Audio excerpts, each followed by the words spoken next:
बड़ी खबर दिल्ली हिंसा को लेकर आज लोकसभा में गृह मंत्री अमित शाह जवाब देंगे।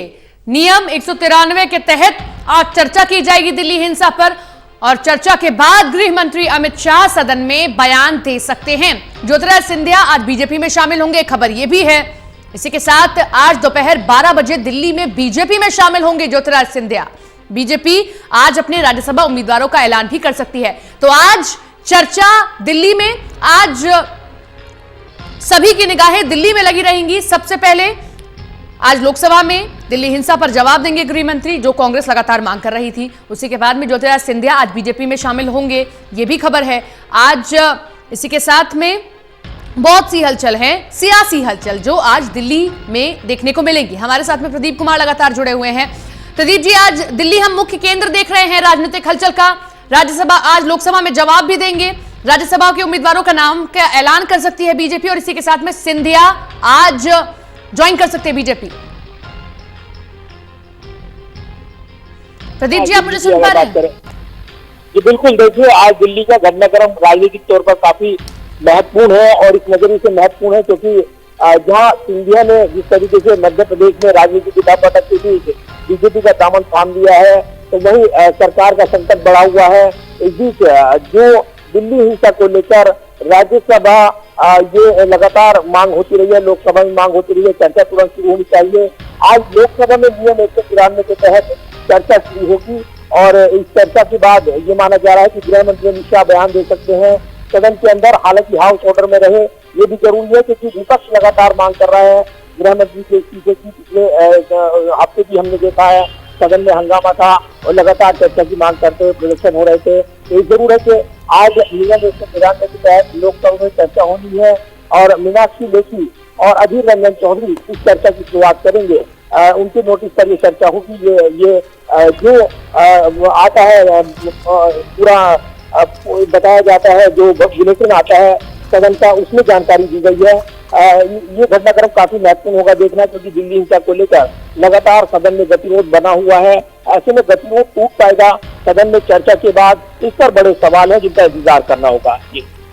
बिल्कुल, इस पर भी बड़े सवाल हैं और आज ज्योतिरादित्य सिंधिया को लेकर जो हम डेवलपमेंट देख रहे हैं इस खबर में, आज बीजेपी ज्वाइन कर सकते हैं। क्या इस पर मोहर लग चुकी है प्रदीप जी कि आज बीजेपी ज्वाइन कर ही लेंगे? क्योंकि अभी तक कोई बयान ऐसा ज्योतिरादित्य सिंधिया की तरफ से सामने नहीं आया है और बीजेपी ने भी खुलकर नहीं बोला है कि हाँ वो बीजेपी ज्वाइन करने वाले हैं, या मंत्री पद दिया जा रहा है या राज्यसभा सीट उनको दी जा रही है। देखिए, सब कुछ तय हो चुका है। राजनीतिक घटनाक्रम जिस तरीके से बदला है मध्य प्रदेश में, सब कुछ तय हो चुका है। खुद ज्योतिरादित्य सिंधिया की मुलाकात हो चुकी है प्रधानमंत्री से। कल का घटनाक्रम आपने देखा है। तो होली के दिन मध्य प्रदेश में कमलनाथ सरकार को जिस तरीके से जोरदार झटका दिया है ज्योतिरादित्य सिंधिया ने, ये तमाम चीजें अब साफ है। और ऐसे में पर्दे के पीछे से जो बातचीत हुई है वो चित्र दावा कर रहे हैं कि करीब 12 बजे ज्योतिरादित्य सिंधिया बीजेपी में औपचारिक तौर पर शामिल हो जाएंगे। इसके बाद राज्यसभा की सीट पर उनकी मोहर लगा दी जाएगी। साथ ही ये भी तय हो रहा है कि जो घटनाक्रम बदल रहा है उसमें उनके समर्थक विधायकों को सरकार में जगह देनी है। इस बीच राज्यपाल कानूनी सलाह ले रहे हैं क्योंकि 22 से ज्यादा विधायकों ने वहां पर इस्तीफा दिया है जो कमलनाथ सरकार के साथ थे। कांग्रेस के विधायक थे जो अब ज्योतिरादित्य सिंधिया के साथ हैं। 40 विधायकों का समर्थन का दावा ज्योतिरादित्य सिंधिया सेना कर रहा है। हालांकि उनको मनाने की कोशिश और कमलनाथ ये दावा कर रहे हैं कि उनकी सरकार को खतरा नहीं। तो इसीलिए बीजेपी ने भी अपने विधायकों को शिफ्ट किया है। गुरुग्राम के होटल में उनको ठहराया गया। कल का घटनाक्रम आपने देखा है, विशेष विमान से उनको दिल्ली लाया गया, फिर उसके बाद गुरुग्राम के होटल में विशेष सुरक्षा के साथ उनको भेजा गया। ये जरूर है कि बीजेपी की भी निगाहें हैं कि कहीं उनके विधायक न टूट जाए, लिहाजा वो भी अपनी तरफ से पूरी तैयारी करे हुए हैं। लेकिन घटनाक्रम बदल गया है। गेंद जो है अब कांग्रेस के खेमे से निकल गई है, सीधे तौर पर दिख रहा है। अब बीजेपी की तरफ गेंद फिक्स हो गया है, जो कि ज्योतिरादित्य सिंधिया उनके साथ जुड़ गए हैं।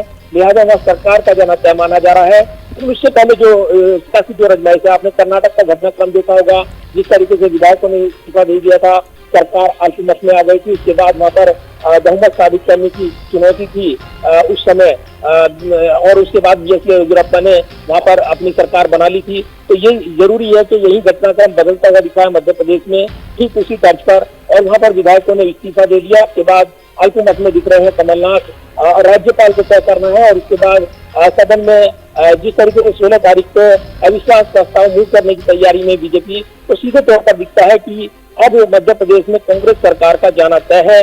लिहाजा आज जो ज्योतिरादित्य सिंधिया औपचारिक तौर पर कमल थाम लेंगे और उसके बाद उनकी राज्यसभा की दावेदारी पर मोहर लगा देगी। बीजेपी नामों का ऐलान करना है, क्योंकि 13 तारीख लास्ट डेट है नॉमिनेशन करने का, इसलिए कांग्रेस को भी अपने नाम तय करने हैं जिन राज्यों में वो अपने उम्मीदवार तय मान रही है। लेकिन मध्य प्रदेश के सियासी समीकरण में सब कुछ उलट पुलट गया है, लिहाजा कांग्रेस को बड़ा नुकसान होने की संभावना है। शुक्रिया आपका तमाम जानकारी के लिए।